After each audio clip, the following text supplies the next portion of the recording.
Hello children, in today's class we are going to cover all the formulas from all the chapters. Here what is happening is that here, yes, many students they are really good at the concepts, but when it comes to the numericals, so they are getting confused and they are choosing the wrong formula. With that they are going wrong with the solution. So my suggestion is that here, anyhow, as we are going to cover all the formulas, just take a pen and paper, just try to note down all the formulas children, and once or twice just you go through the formulas. And even just before the day of exam also, go through all the formulas, so that what will happen, you can remember each and every formula in a correct manner, and definitely you will choose a correct formula to solve the numericals in a best manner, so that you will get the best marks for numericals. So without doing delay, let us start. Let us start with the first chapter children. The first important one is that what is the physical quantity here? Moment of a force or torque. So torque is equal to force into perpendicular distance. And here units also very important. SI unit is Newton meter, CGS unit is Dyne centimeter. And the next one is principle of moments. So according to principle of moments in equilibrium, the algebraic sum of anti-clockwise movements are always equal to the algebraic sum of clockwise movements. So when forces are given, then you can use F1 into R1 is equal to F2 into R2. In terms of weight, W1 into R1 is equal to W2 into R2. In terms of mass, M1 into R1 is equal to M2 into R2. Next children, centripetal or centrifugal forces. We know that these forces are equal in magnitude. So here that is a centripetal or centrifugal force is equal to mv square by r. Here m is what actually? Mass of the body which is in circular motion. V is its velocity, magnitude. R is what actually? The distance. Clear? Fine. And here comes to the machines chapter. In a machines children here, mechanical advantage is equal to load by effort, and for velocity ratio here we have two formulas. You can write in terms of effort velocity to the load velocity, or effort displacement to the load displacement. And the third important is what? Efficiency. Efficiency is equal to mechanical advantage by velocity ratio. This also can be written because efficiency always can be expressed in terms of percentage. So this you can write here, efficiency percentage is equal to mechanical advantage by velocity ratio into 100. The important thing is that these three do not have a units. Why? Because they are the ratio of same two physical quantities. And efficiencies also can be expressed in terms of work. So work output by work input. Clear? Fine. And the next one is for a lever children. For a lever, we know that levers will work on the principle of moments. For a lever, mechanical advantage is equal to effort arm by load arm. Clear? Fine. Now come to the refraction of light to plane surfaces. Here the main thing is almost the numericals all about what are the numericals which are asked in this chapter. Mostly refractive index is involved. So what is the refractive index children? It is a ratio of speed of light in a vacuum to the speed of light in a what we can say particular medium. It also can be expressed as C is constant, refractive index is always inversely proportional to the V. So sometimes the ratio of velocities will be given. They'll ask us to find the ratios of refractive index. So that is mu2 by mu1 is equal to v1 by v2. Even refractive index can be defined in terms of real depth and apparent depth. So mu is equal to real depth by apparent depth. Here C is what here? Children, here C is speed of light in a vacuum. But whereas here C is what actually? Critical angle. So critical angle is inversely proportional to the refractive index. So mu is equal to 1 by sin C. And here what is this children here? It is a Snell's law. So according to Snell's law, the ratio of sine of angle of incidence to the sine of angle of refraction is always remains constant for a given pair of media. That constant is nothing but refractive index. Clear? Fine. Next children, shift can be not it is a shift, it is a shift. So shift is equal to real depth minus apparent depth. Here children, it can be expressed even in terms of refractive index. So shift is equal to real depth into 1 minus 1 by u. It is a standard formula. But if a 1 mark numerical is asked, to what 1 mark numerical, when the medium is a glass, when the medium is water. So directly you can write, for a glass, shift can be written as shift is equal to real depth by 3. For a water it is shift is equal to real depth by 4. Clear? Fine. And refraction through a prism. In that case, what kind of formulas are very important? Let us see here. So for prism children here, A is what here? Angle of the prism. Angle of the prism is always equal to the sum of the angle of refractions. And here the sum of the angle of incidence and angle of emergence is always equal to the angle of the prism and angle of deviation. But in a minimum deviation condition, children, here we know that here R1 is equal to R2 and I is equal to E. So if you can substitute these conditions in these two formulas, we'll get A is equal to 2R. So R is equal to A by 2. Similarly, here also if you can substitute in the place of E, just write I. So I plus I will be 2I. So I is equal to A plus delta M by 2 will get. Done, fine. For a lens, children, when it comes to the lens, so lens formula, what is the lens formula? 1 by F is equal to 1 by V minus 1 by U. And the linear magnification is defined as the ratio of image height to the object height or image distance to the object distance. These two formulas can be written together like this. Image height by object height is equal to image distance by object distance. Next, power, we know that power is inversely proportional to the focal length. So P is equal to 1 by F. Here F is in meters. If you want to express focal length in terms of centimeters, it can be P is equal to 100 by F. And children, so whenever you are solving the numericals based on the lens, children, sign convention rules are very important. So according to sign convention rule, optic center is considered as origin. All horizontal measurements should be taken from the what we can say optic center only, and the measurements taken in the direction of incident ray are positive, opposite direction of incident ray are negative. The measurements taken above the principal axis are positive and below the principal axis are negative. And here only one more important thing is that magnification of a simple microscope. So magnification of a simple microscope is given by 1 plus D by F. Clear? Done. And here when it comes to the scattering concept, in a scattering concept only one mathematical relation is there. What is that here? Intensity of scattering light is inversely proportional to the fourth power of the wavelength. So according to this, the color with the more wavelength will get scattered least. So as per this concept, red color will get scattered least, violet color will get scattered most. Is it clear? Fine. So these are the force, machines, refraction related to plane surfaces, refraction through a lens and a spectrum. Now we see the remaining chapter. Children, now let us come to the work per energy. So children, work is a product of force and displacement. But how to calculate the work when force is making some angle with the displacement? That is, W is equal to Fs cos theta. If force is parallel to the displacement, then theta will be 0. Then the work done will be positive. If force and displacement are opposite to each other, angle is 180 degrees, then work done will be negative. And if force and displacement both are perpendicular to each other, then the work done will be 0. Clear? Fine. Then what is the power here? So here power is the rate of doing work. It also can be expressed as power is equal to force into velocity. Children, here units of energy are very important. 1 calorie is equal to 4.2 joules or 1 joule is equal to 0.24 calories. And 1 electron volt is equal to 1.6 into 10 power minus 19 joules. 1 kilowatt hour is equal to 3.6 into 10 power 6 joules. Clear? Fine. And here potential energy, especially it's a gravitational potential energy, is equal to mgh. But sometimes, what happens, heights are given, they will ask us to, compare the ratios of the potential energies. We know that potential, when mass remains constant, potential energy is proportional to height. So based on this, Pe1 by Pe2 is equal to h1 by h2. Next comes to the kinetic energy. If a body of mass m moving with the velocity v, then the kinetic energy will be half mv square and the linear momentum will be mass into velocity. When mass remains constant, ratio of kinetic energy is equal to the v1 square by v2 square. And how kinetic energy related to the linear momentum here? Kinetic energy is equal to p square by 2m, or p is equal to square root of 2m kinetic energy. And the most wanted thing is that here work energy theorem. So according to the work energy theorem, children, the work done by the force on the moving body in the direction of applied force is equal to the increase in its kinetic energy. That is, W is equal to half mv square minus half mv square. Even we can expect the numericals based on simple pendulum also.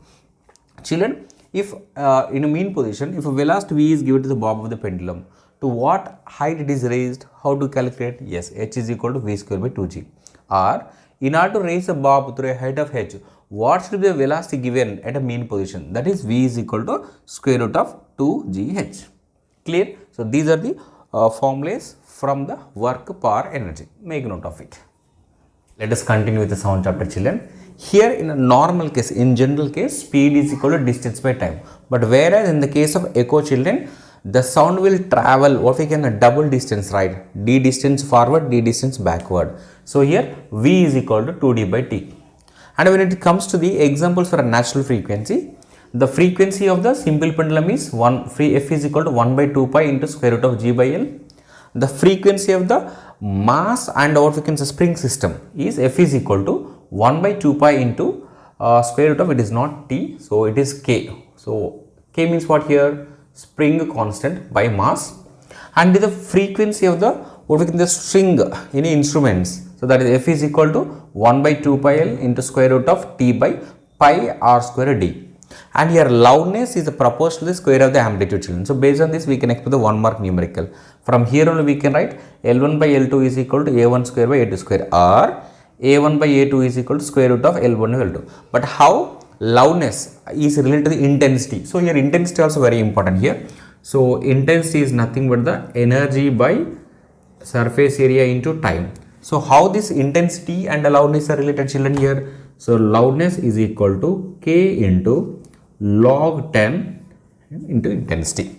Okay, so in exam it might be asked for a an MCQ questions or somewhere. Okay, fine.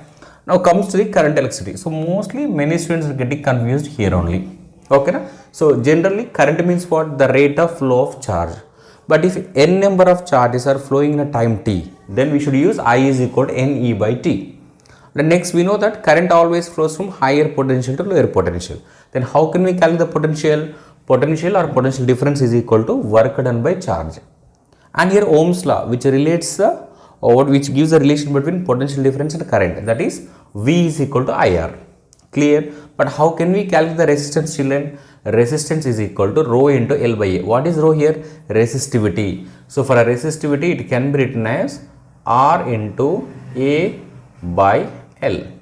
So in the case of stretched string children, R is proportional to L square. It can be written as R1 by R2 is equal to L1 square by L2 square. And whenever a wire is doubled on itself, how can we calculate the resistance? Whenever a wire is tripled on itself, how can we calculate the new resistance? So whenever it is a double, it is R dash is equal to R by 4. Whenever it is a tripled, it is R dash is equal to R by 9. Clear? Fine.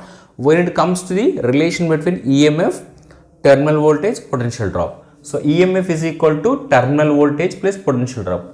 But how to calculate potential? What is terminal voltage? Terminal voltage is equal to current into external resistance. Whereas here potential drop is equal to current into internal resistance.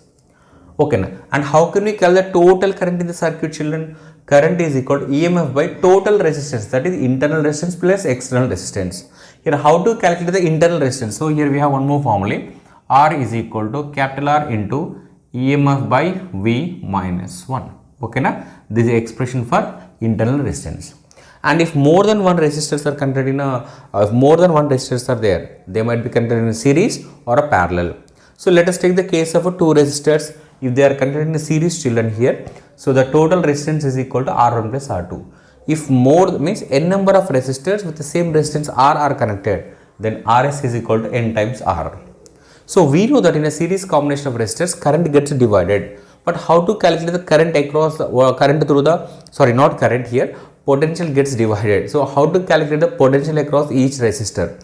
So here for a first resistor, V1 is equal to V R1 by R1 plus R2. For a second resistor, V2 is equal to V R2 by R1 plus R2. So how can we calculate in a parallel combination children here? So parallel combination, the resistance will be 1 by Rp is equal to 1 by R1 plus 1 by R2. It also can be simplified as Rp is equal to R1 R2 by R1 plus R2. So in a parallel combination only, if n resistors with the same resistance are connected in parallel, then Rp is equal to R by N. And in a parallel combination of resistors, current gets divided. But how to calculate the current which is passing through the individual resistors if two are taken? So I1 is equal to I R2 by R1 plus R2. I2 is equal to I R1 by R1 plus R2. So these are from a current electricity. And here even we have few more. We'll continue, which is in calories. Now let us continue children here. So how to calculate the electrical energy children? So electrical energy can be is written as potential difference into charge. And here we have various forms here. We know that Q is equal to IT based on just if you can substitute Q is equal to IT, then you will get W is equal to VIT. And from the Ohm's law, V is equal to IR. So we get I square RT. And in the place of I, if you can substitute V by R, we will get W is equal to V square by R into T. And the very important thing is that here, the commercial units of electrical energy are kilowatt hour. This will we can call the unit. 1 kilowatt hour is equal to 3.6 into 10 power 6 joules. Then how to calculate the electrical power? So electrical power is nothing but what, children? The rate of electrical energy, that is P is equal to W by T. So these three expressions, if you can divide with the type, then you get a power. P is equal to VI. And from this formula only we use to calculate the safe limit of current when power and voltage is given. Next, P is equal to I square by R. And this third formula which we use to calculate the resistance of electric appliance when it is in use. Clear? Fine. Now how to calculate the cost of electrical energy? Cost of electrical energy is equal to what? Power into time. But power must be in kilowatt, time must be in hour. So you will get electrical energy in terms of here kilowatt hour. This kilowatt hour only we can call it as a actually unit. So then cost of electrical energy is equal to number of units into cost per unit. Then children, we know that when current is passed through a resistor, some heat is produced. So how to calculate that heat produced? H is equal to I square RT. This is in terms of joules. But we know that 1 joule is equal to 0.24 calories. So we get H is equal to, that is the heat is equal to 0.24 I square RT calories. Just copy it. Yes. So when it comes to the electromagnetism, children, when a current carrying conductor is placed in a magnetic field, what happens? Some force acts on it. But how to calculate that force, children? Yes. F is equal to BIL sin theta. But if a current carrying conductor is parallel to the magnetic field, the angle is 0. So it is experienced by 0 force. But whereas when the current carrying conductor is perpendicular to the magnetic field, then maximum force will act. So then how to calculate in that case? F is equal to BIL. Children, here this F is equal to BIL is very important because from here only we can derive the units of magnetic field, that is B is equal to F by IL. So from this only we can write the units of magnetic field. So according to this, the units are Newton per ampere meter or Weber per meter square or Tesla or Gauss. And the important thing is that 1 Tesla is equal to 10 power 4 Gauss it is. So in exam they might ask the relation also. Now it comes to the EMF. EMF is equal to minus into N into d pi by dt. Here what is N, children? Here number of turns of the coil. D pi by dt is what actually? A rate of change of magnetic flux. If rate of change of magnetic flux is more, then obviously induced EMF will be more, hence induced current will be more. Fine.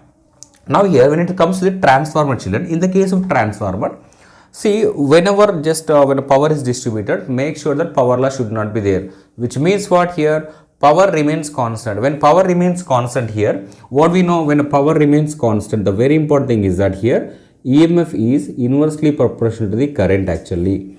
And even EMF also depends on the number of turns. More the number of turns, more the EMF. Less the number of turns, less the EMF.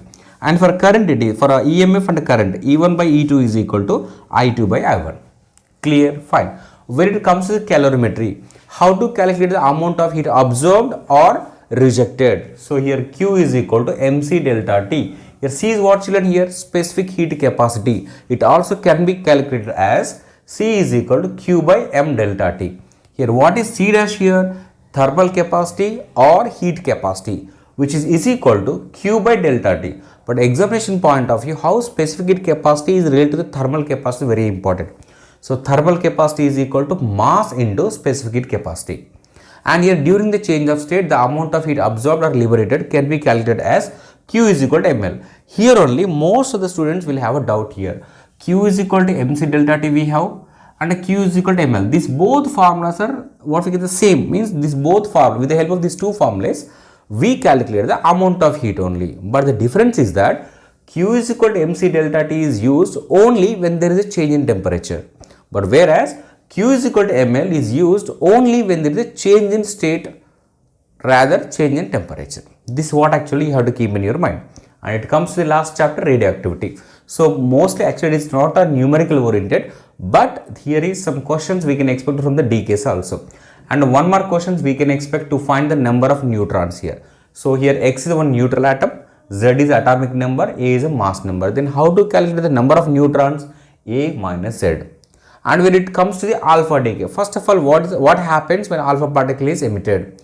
Children, when alpha particle is emitted, atomic number is decreased by 2, mass number is decreased by 4. This is how we can write.